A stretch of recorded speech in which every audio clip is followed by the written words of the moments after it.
Hello class. Welcome back बच्चों। तो प्यारे बच्चों, स्टार्ट कर रहे हैं नया लेक्चर। बेटा, लास्ट लेक्चर में हमने चर्चा पार्टनरशिप पे काफ़ी कर ली थी, बस दो लिमिटेशन बकाया हैं। सारे फीचर्स खत्म, सारी एडवांटेजेस खत्म। लिमिटेशन में बेटा दो बातें पेंडिंग है, लेकिन मैंने एक बात बोल दी थी आपको कि पार्टनरशिप खत्म नहीं होगा लिमिटेशन के साथ, क्योंकि उसमें बहुत सारे फर्दर टॉपिक भी हैं। करेंगे, 2-3 दिन और लगाएंगे बेटा, पार्टनरशिप खत्म करेंगे, फिर कंपनी पर जाएंगे। ठीक है जी, आसान बातें मैं बात के लिए छोड़ूंगा। H U F Hindu undivided family, ये मेरा बात का मुद्दा है, और कोऑपरेटिव सोसाइटी मेरे बात का मुद्दा है। ठीक है जी बाबू, हेडिंग्स के लिए आपको एक पेपर बिल्कुल तैयार रखना है। मैंने परसों बोला था लेक्चर में बाबू, एक पेपर पे सोल प्रोप्राइटरशिप की सारी हेडिंग, पार्टनरशिप की सारी हेडिंग लिख चुके होंगे। जिन्होंने नहीं लिखी तैयार है ना बेटा, किसी भी दिन चेक कर लूंगा पेपर। ठीक है जी, और मुझे वो पेपर तैयार कराना है बेटा, सारे चैप्टर की हेडिंग लिखवानी है एक ही जगह पर।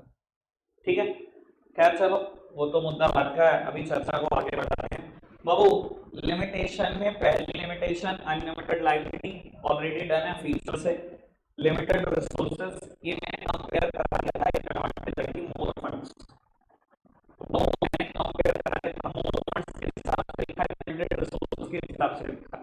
वो कंपैरिजन सोलो राइटरशिप फॉर्म के साथ है, तो कंपैरिजन पार्टनरशिप का कंपनी क्या कर रही है बात। थर्ड हेडिंग की बात करते हैं, पॉसिबिलिटी ऑफ कॉन्फ्लिक्ट।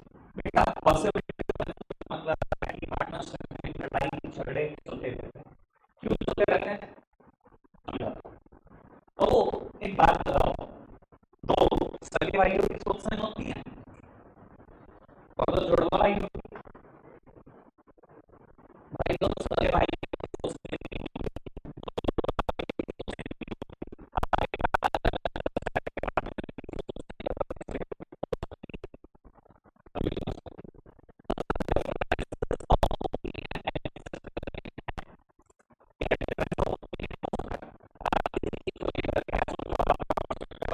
सामने वाले का आपके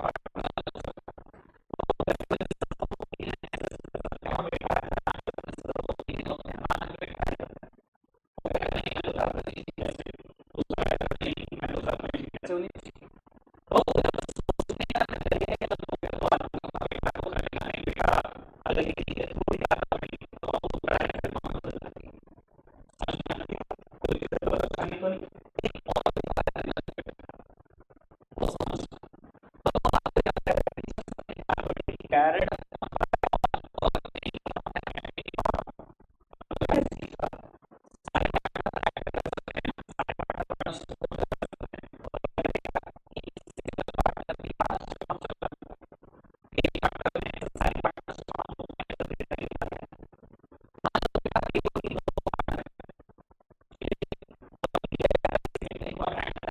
एजेंट एजेंट मतलब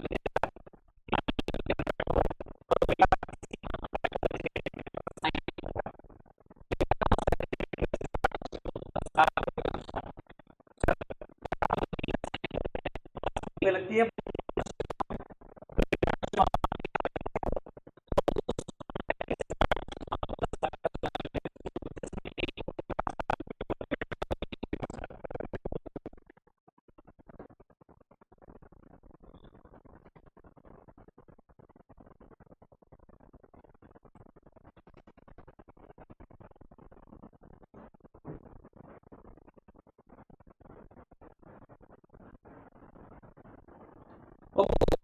कैरेट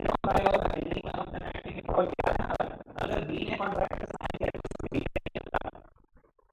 वन ऑफ एक पार्टनर अपने एक्सेस सारे पार्टनर देता है। 10 लाख का चूना लगा, जिसमें से ए को भी 5 लाख रुपए भुगतने पड़े। सर आपको नहीं लगता बी के एक अनवाइज डिसीजन से, एक गलत डिसीजन से ए को बहुत नुकसान हो गया? बी ने गलती करी, भुगतनी किसको पड़ी बेटा? ए को भी भुगतनी पड़ी। दिखाई दे रहा है आपको? सर क्या होगा? आपको नहीं लगता लड़ाई झगड़े हो जाएंगे, 1 मिनट में हो जाएंगे? सर एक अनवाइज डिसीजन एक पार्टनर का, it resulted into financial ruin for others. आपकी एक गलती कैसे दूसरों को मतलब फाइनेंशियल रियून सहना पड़ रहा है, तो सर लड़ाई झगड़े तो होंगे इसकी वजह से, और क्या होगा? मोहब्बत बढ़ेगी। क्यों अर्षित? हाँ जी, समझ में आ रही है बात? बाबू अब मैं ना यहाँ से एक बात याद कराना चाहता हूँ, वो बात अलग है कि शायद आपने वहां पर रट ली हो या क्या किया हो, परेशान किया हो, मैंने तो वहां पे भी समझाई थी सर। सोल प्रोप्राइटरशिप में हेडिंग थी सेंस ऑफ अकम्पलिशमेंट। याद है मैं क्या बोलता था बेटा? अगर आप सोल प्रोप्राइटर हो ना, अगर बिजनेस दिन दूनी रात चौगनी तरक्की कर रहा है, तो आपको एक सेंस ऑफ सेटिस्फेक्शन रहता है कि मेरे डिसीजन की वजह से बिजनेस ने तरक्की करी। पर अगर आपको लॉस भी है तो वहां एक सेटिस्फेक्शन रहता है, कम से कम डिसीजन तो मेरे थे, लॉस हुआ है मेरे डिसीजन से तो हुआ है। पार्टनरशिप में तो ये भी रोने को नहीं होता बेटा। बी ने डिसीजन लिया, ए ने 5 लाख रुपए भरे, ज्यादा नहीं है वहां सेटिस्फेक्शन क्यों ज्यादा होता है?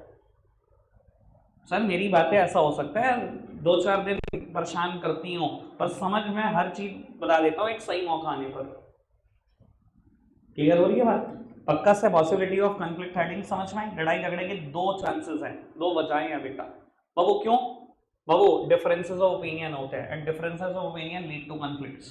ठीक है जी। और दूसरी बात मैंने बता दी, एक अनवाइज डिसीजन एक पार्टनर का, दूसरों को भी फाइनेंशियल प्रूफ सहना पड़ता है, इस वजह से भी बेटा लड़ाई झगड़े चलते रहते हैं पार्टनरशिप फॉर्म में। ठीक है जी, आगे बढ़ाएं बात को पक्का से।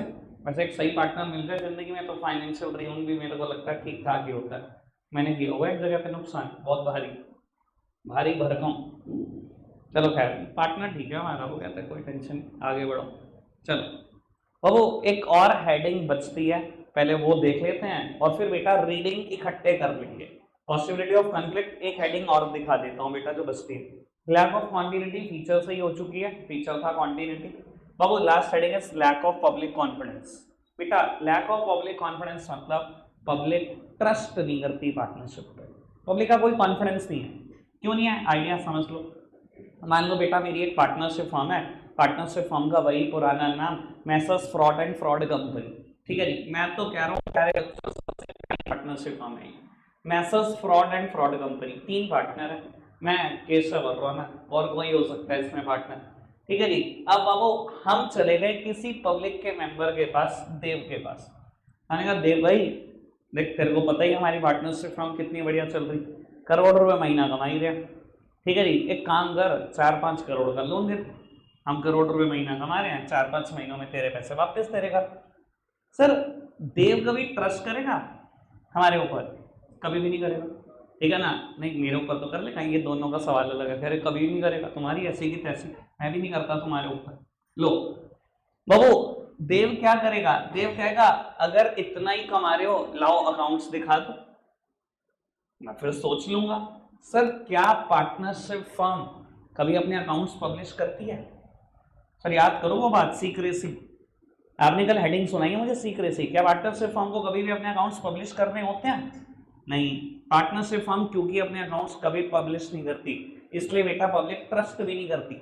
और यही सोचो अगर आप होते कंपनी और कंपनी में 3 मेंबर ही होते, हम तीनों, और देव के पास जाते कि करोड़ रुपए महीना तो कमा ही रहे हैं, आप 4-5 करोड़ का लोन चाहिए, वो दे दो 4-5 महीने में वापसी।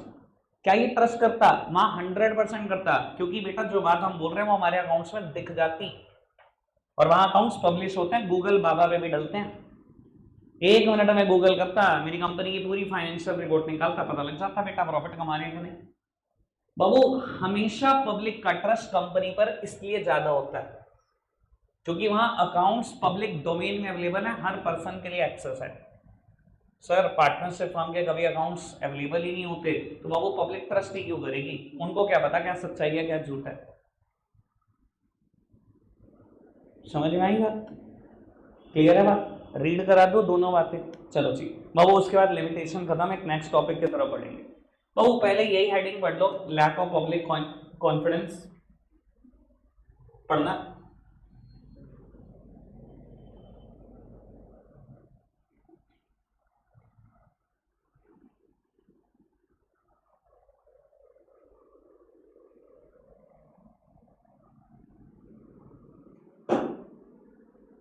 इतना बड़ा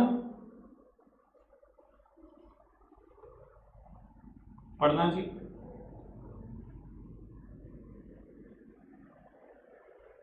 सर घूम फिर के बात वही लिखी गई है, अकाउंट्स पब्लिश होते नहीं, ट्रस्ट कैसे कर ले पब्लिक? कोई बेसिस ही नहीं है ट्रस्ट करने का। ठीक है जी। सर पॉसिबिलिटी ऑफ कॉन्फ्लिक्ट फटाफट से पढ़कर खत्म करो। पॉसिबिलिटी ऑफ कॉन्फ्लिक्ट बस यहीं तक पढ़ लेना। अदर्स तक।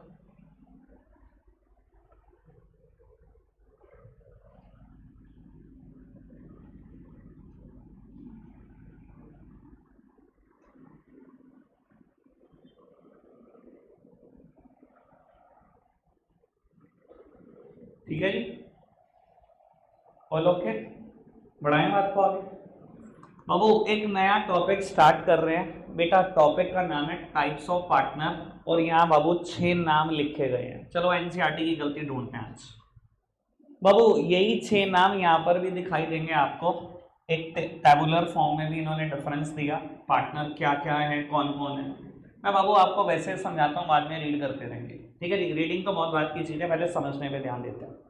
सर एनसीईआरटी के हिसाब से पार्टनर 6 तरीके के होते हैं, पर बेटा बिल्कुल गलत बात। पार्टनर सिर्फ 4 तरीके के होते हैं, सिर्फ और सिर्फ 4।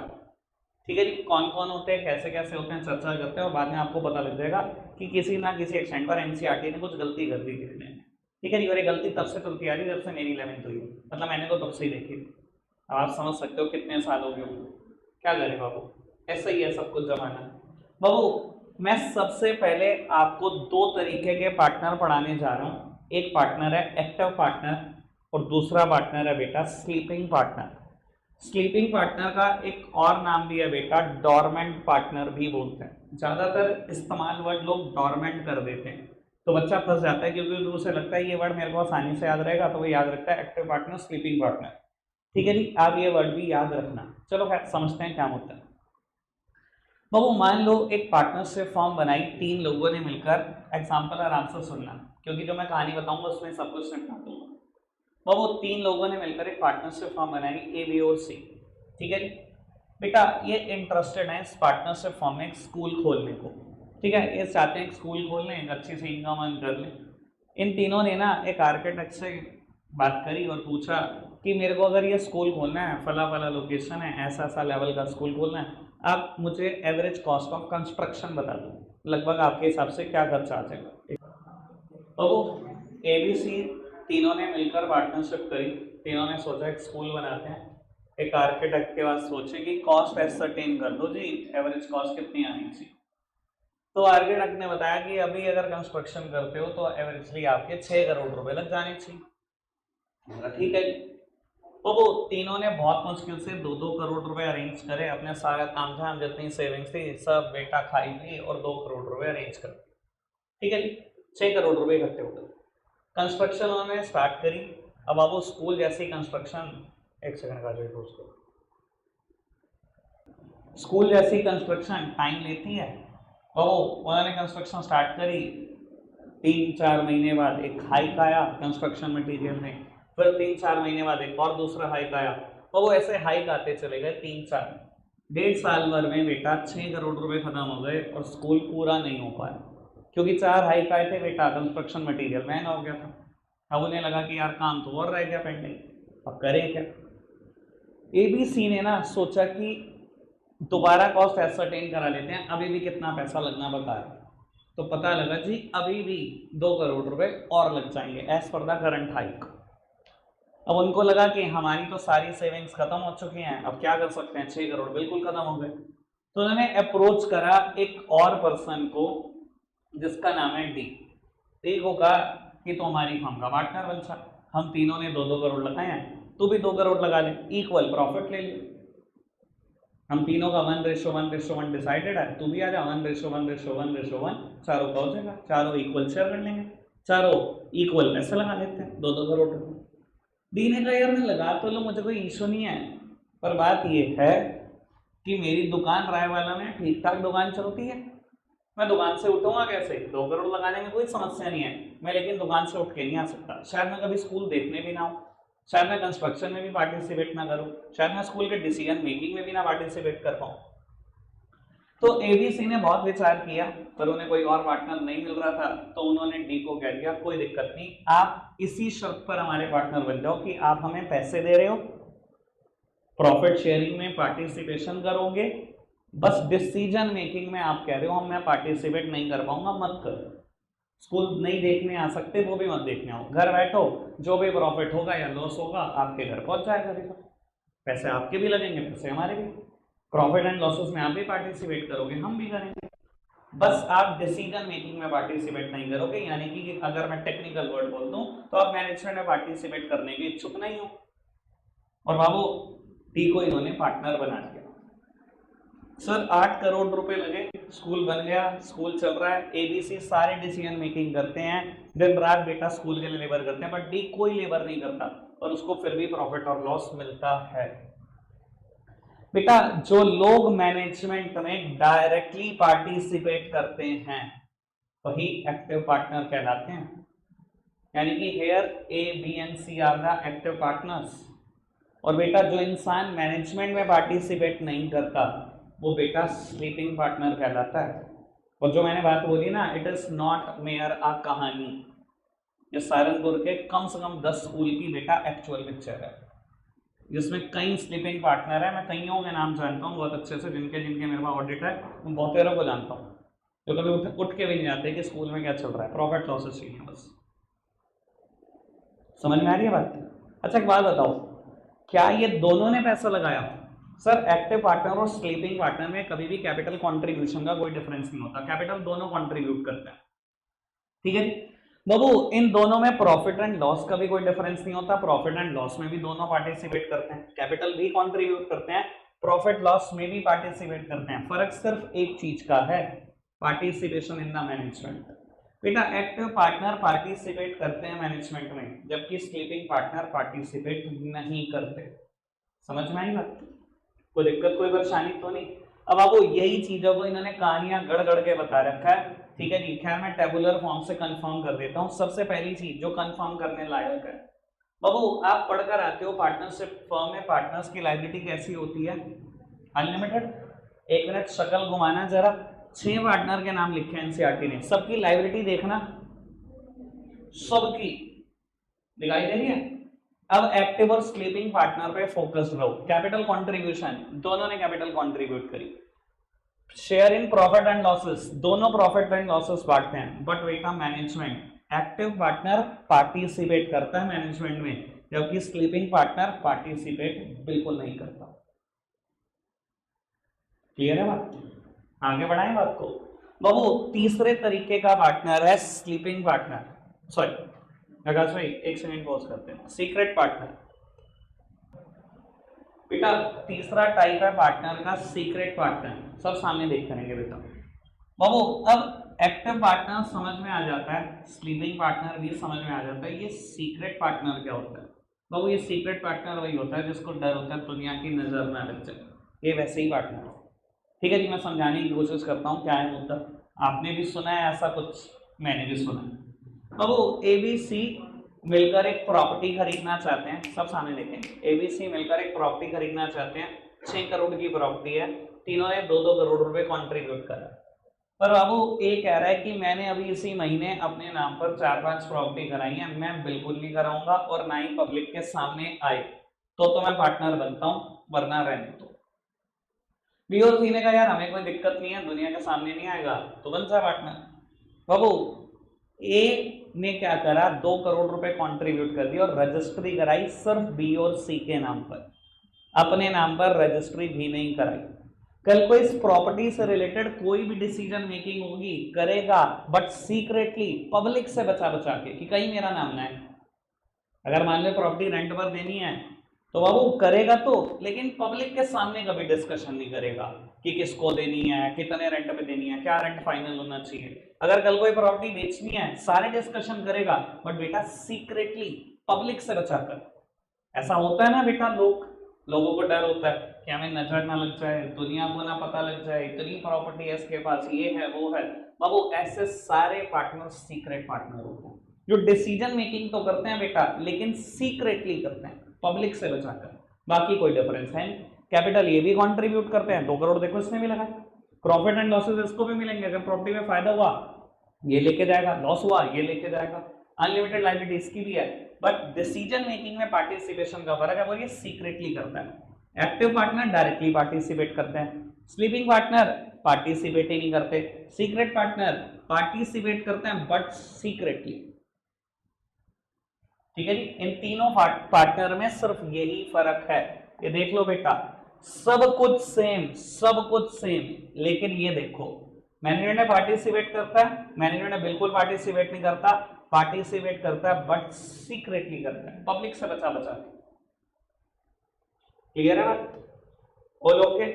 बाकी बात बेटा कल करते हैं, रखते हैं भी बिजनेस स्टडीज का बैच इतना ही है। बाय।